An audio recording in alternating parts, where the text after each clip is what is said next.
Olá pessoal, graça e paz, tudo bem? Retomando a nossa leitura do livro, o Descobrindo o Poder das Palavras, hoje nós vamos estar iniciando o capítulo 4, cujo título é O Temor do Senhor aborrece a boca perversa. Esse capítulo 4 vai ser dividido em duas partes. O temor do Senhor consiste em aborrecer o mal, a soberba, a arrogância, o mau caminho e a boca perversa. Eu os aborreço. Provérbios 8, verso 13.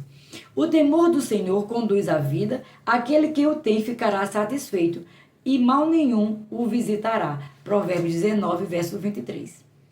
Sempre que a palavra temor é proferida, algumas pessoas logo a associam negativamente com a palavra medo. No entanto, temer a Deus não é ter o sentimento de medo, como temos de uma cobra ou de um jacaré. O temor do Senhor nos leva a respeitá-lo, reverenciá-lo e humilhar-nos. É a verdadeira humildade ou submissão à sua palavra. É a consideração pela sua presença que habita em nosso espírito 24 horas por dia. Eu percebo que há cristãos que estão perdendo o temor do Senhor, principalmente nas palavras que são ditas quando falam mal de outras pessoas. A língua, como um punhal afiado, retalha o corpo de Cristo numa frieza diabólica, fazendo com que a história de Caim e Abel se repita espiritualmente nos dias atuais. O temor do Senhor faz com que julguemos a nós mesmos para que não sejamos julgados. O apóstolo Paulo, em 1 Coríntios, capítulo 11, verso 23, diz que há pessoas fracas, doentes e não poucas que morreram por não discernirem o corpo de Cristo e julgarem a si mesmas. O nosso coração nos acusa da fofoca, da murmuração, da mentira ou de outras coisas como estas que trazem muitos danos à igreja do Senhor Jesus, a qual é o seu corpo. Mesmo assim, desconsideramos a sinalização quando a palavra e o Espírito dizem parem e sem temor avançamos. Muitos nem sequer têm a ideia da dimensão do poder destrutivo causado por uma língua má e desgovernada. Sem nenhum temor, falam mal de pastores como se estivessem falando do próprio diabo. Desconsideram totalmente a unção e o ofício que estão sobre um homem e uma mulher de Deus. Vivem apontando as falhas de ministros, departamentos, líderes e etc. E por fim, todo mundo é culpado pela vida de derrota que estão levando, menos eles. Vivem dizendo, eu faria muito melhor. Um dia, quando eu chegar lá, vou mostrar como se faz. Eu não faria assim. Eu não falaria isso, etc. Vive nos bastidores promovendo destruição em massa. Sua língua é como câncer que vai corroendo e matando aos poucos alguns do corpo de Cristo. Diante de seus líderes, se comportam como se fosse o braço direito. Ficam até calados nas reuniões promovidas para corrigir alguns problemas criados por eles mesmos, onde a unidade, a harmonia e a paz entre os irmãos foram danificadas. Depois ainda chegam a dizer, é isso aí, pastor, estou com você, conte comigo. Mas logo que esse tipo de pessoa sai pela porta, sua língua começa a ferver. E como uma espada de morte, sem misericórdia, assassina seus irmãos com punhaladas pelas costas, semeando contendas.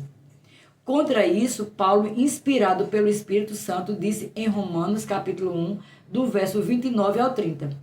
Cheios de toda injustiça, malícia, avareza e maldade, possuídos de inveja, homicídio, contenda, dolo e malignidade, sendo difamadores, caluniadores, aborrecidos de Deus, insolentes, soberbos, presunçosos, inventores de males, desobedientes aos pais.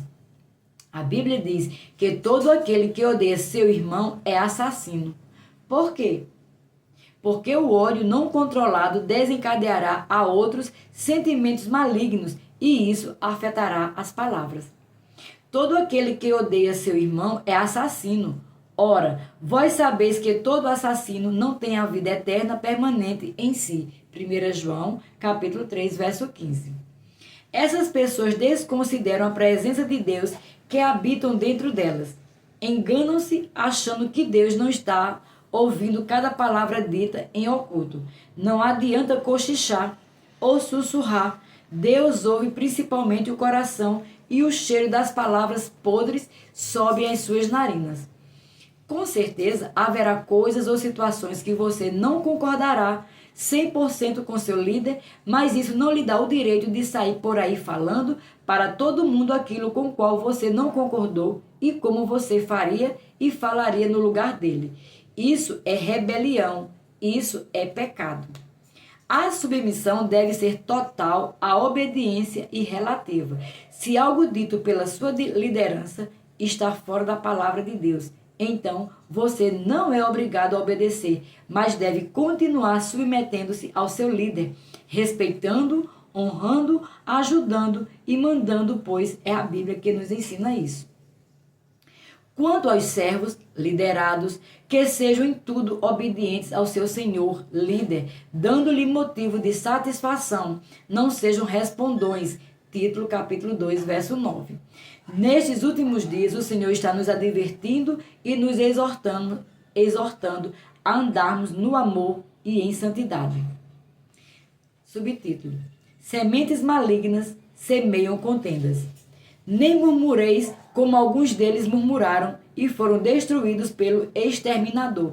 1 Coríntios capítulo 10, verso 10. Toda rebelião provém de uma fonte chamada Satanás, o príncipe das trevas. Ele foi o primeiro rebelde. Na verdade, foi com quem inventou a rebelião. E já que estamos falando sobre o poder das palavras, um dos sintomas da rebelião é a murmuração. A rebelião e a murmuração andam de mãos dadas.